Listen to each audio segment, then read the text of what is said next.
चंद भाई साहब, आप जुडिशरी में हरियाणा से हैं और हाई कोर्ट में बहुत सारे मजिस्ट्रेट्स होते हैं हाई कोर्ट जजेस के नीचे, तो वहाँ पे आपकी पोस्टिंग हुई। आप लगभग 2 साल से यहाँ हैं, बीच बीच में आते रहते हैं और हमें बहुत खुशी होती है। आप बहुत नम्रचित्त भी हैं और बहुत प्यार से स्नेह से सबके साथ मिलते हैं। ऐसी वासना ही नहीं आती कि आप एक जज हैं, और ऐसा ही होना चाहिए। एक आदर्श जज को कैसा होना चाहिए, ऐसा आपका जीवन है। तो वे आपसे सुनेंगे आदरणीय दुष्यंत भाई साहब। ओम शांति। सब लोग जाने लगे हैं इसलिए ज़्यादा वक्त नहीं लूँगा मैं। ये रुकने वाले ही बैठे हैं जी, जाने वाले चले गए, ऐसे ही कहते हैं। नहीं, ज्ञान की बात बहुत हो गई, इन बातों में मैं इतना निपुण नहीं हूँ।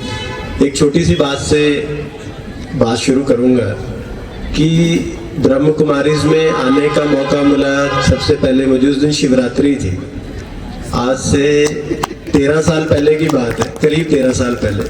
मेरी पोस्टिंग सफ़ीदों थी, जींद जिले की तहसील है सफ़ीदों। तो वहाँ बहनें आती थी और राखी वाले दिन तो अक्सर आती है, राखी बांधती थी। तो उन्होंने कहा जी शिवरात्रि का त्यौहार है और हमारा जो सेंटर है उसके सामने जैसे इस तरह से है, तो वहाँ पे हम कुछ प्रदर्शनी लगाएंगे और कविता दीदी आएंगे चंडीगढ़ से, और वो बहुत सीनियर हैं, बहुत अच्छा बोलते हैं, तो आप भी आइएगा, उनको सुनिएगा और थोड़ा टाइम निकालना। मैंने कहा जी ठीक है। तो मैं वहाँ आया, आने में ऐसे कुछ टाइम लग गया, कोर्ट के बाद मैंने आना था। तो दीदी को भी बताया होगा कि यहाँ जो एक जुडिशियल ऑफिसर है उन्होंने आना है, जज ने आना है। अब जज सुन के एक थोड़ी सी इमेज तो मन में बनी जाती है, जैसे टीवी फिल्मों में दिखाते हैं कुछ इस तरह। तो 13 साल पहले की बात कर रहा हूँ मैं। तो उनको लगा चलो आएंगे। अब मैं आया तो उन्होंने कहा जी नीचे ना बैठो, आप ऊपर स्टेज पे जाओ। तो उनको बता दिया कि आ गए। वो देखें कौन आ गया। तो मैं आके ऐसे इनके पास बैठ गया। ये मुझे कहते पापा आने वाले हैं। मुझे समझना है। मैंने कहा नहीं पापा तो नहीं आए। पापा कहाँ से आए? मैं अम्बाला से। मुझे लगा कि शायद पापा भी, इनको कहा होगा कि पापा भी आए हुए। मैंने कहा नहीं पापा तो नहीं आए। कहते अच्छा आप ही आए हो?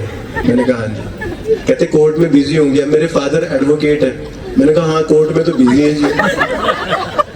बातें कहीं जुड़ कहीं रही है। तो उन्होंने कहा कि चलो पापा नहीं आए होंगे, बेटे को भेज दिया होगा, अच्छी बात है। तो इन्होंने अपना लेक्चर दिया। लेक्चर देने के बाद मुझे भी बड़ी कृपा हुई कि मुझे मौका दिया कि आप भी कुछ बोले।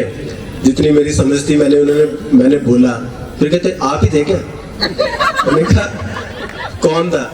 कहते जो जज थे। मैंने कहा हाँ जी मैं ही हूँ। कहते फिर पापा? मैंने कहा पापा तो मैं एडवोकेट है, मुझे नहीं आ रहा। तो मैंने कहा जी अभी आप शक्ल, मैं और थोड़ी उम्र कम थी।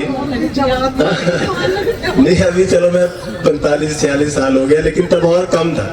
तो चलो इस बात से मैंने शुरू करनी थी अपनी बात कि तब से कनेक्शन हुआ और मैं अक्सर यहाँ आता रहा। चंडीगढ़ भी मेरी दूसरी पोस्टिंग है, तो शिवरात्रि वाले दिन अक्सर मेरा आना हो जाता है। अब शिवरात्रि के लिए मुझे जो बात कहनी थी, जितनी मेरी समझ थी, आज मेरी और कविता दीदी कुछ टेलीपैथी मुझे लग रही है, क्योंकि जो मैंने कहना था इन्होंने वो कह दिया। इन्होंने शब्द भी वही यूज कर लिए जो मैंने कहने थे। आने से पहले मैंने सोचा कि चलो इतना तो इनकी बड़ी कृपा है कि कहेंगे कि आप कुछ बोलना, तो जो बोलना है तो मैं एक कविता लिख लेता हूँ, कविता के तौर पे मैं बोल दूंगा उस चीज को। तो मैंने कविता लिखी। अब मैं सिर्फ कविता सुनाऊंगा, क्योंकि उससे पहले जो मैंने बोलना था वो इन्होंने कह दिया। आप कविता सुनेंगे तो उससे कनेक्ट हो पाएंगे। तो आपकी इजाजत हो तो मैं 1-2 मिनट ही लूंगा, ज्यादा आपका वक्त जाहिर नहीं करूंगा। कविता तो पहले ही सुन ली हमने।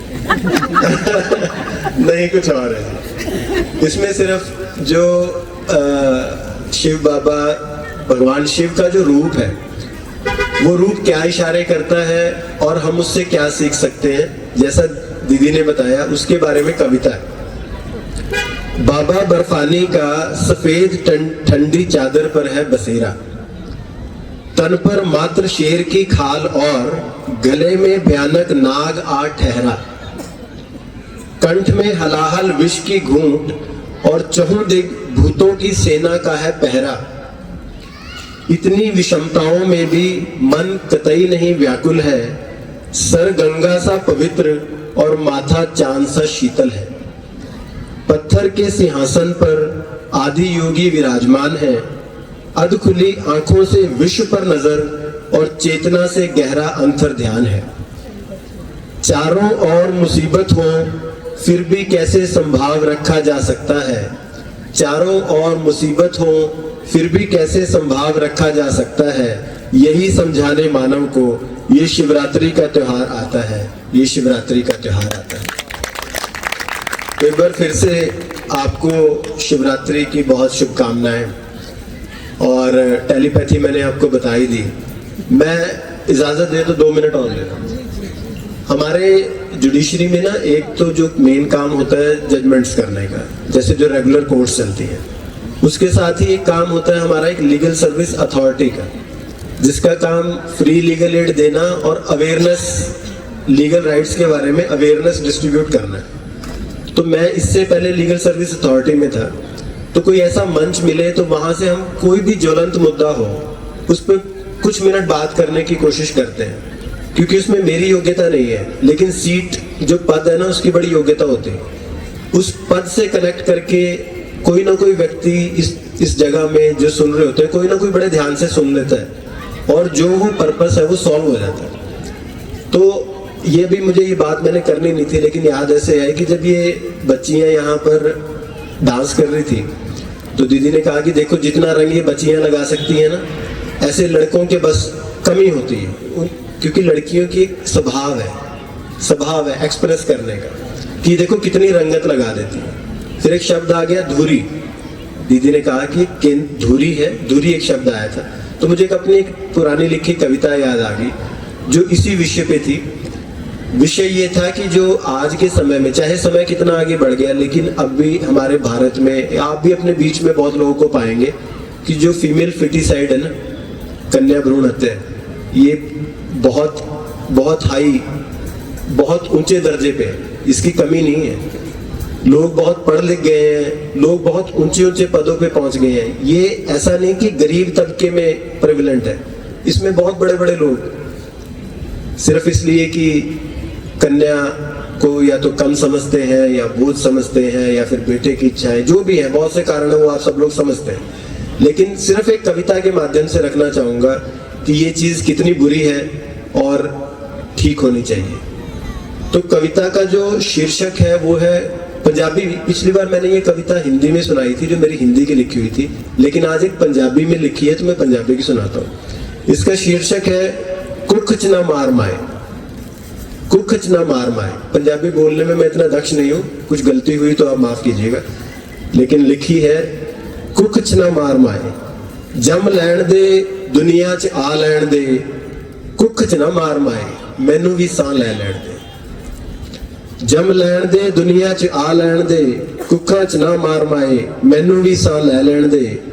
पुत्तां वांगू जे ना चमका तां फेर आखी, जे ना पैण मेरिया धमका ते फेर आखी, तैनू फकर ना दिलावा ते फेर आखी, अफसर बन के ना विखावा ते फेर आखी, मैनू भी तेरा मोह पा लैण दे, कुखा च ना मार माए, मैनू सां लै लैण दे। तू भी तां किसी ने जाई सी जे ओ तैनू मार देंदा, तू भी तां किसी ने जाई सी जे ओ तैनू मार देंदा। दस तू फेर किथे हुंदी, किस दी धी कहांदी, किवें ए जग वेखदी, किवें वीरां नाल खिलखिलाउंदी, किनू प्रो आखदी, किस दे गल लग रोंदी, मैनू भी तेरे गल च बाह पा लैण दे, कुखा च ना मार माए, मैनू भी सां लै लैण दे।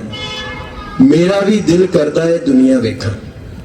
ये एक फीटस पेट से अपनी माँ को कहने की कोशिश कर रहा है। मेरा भी दिल करता है दुनिया वेखा, तेरे सीने च ममता दी अग सेका, महसूस करना मैनू आ गया है, महसूस करना मैनू आ गया है, मेरा दिल भी धड़कन पा गया है।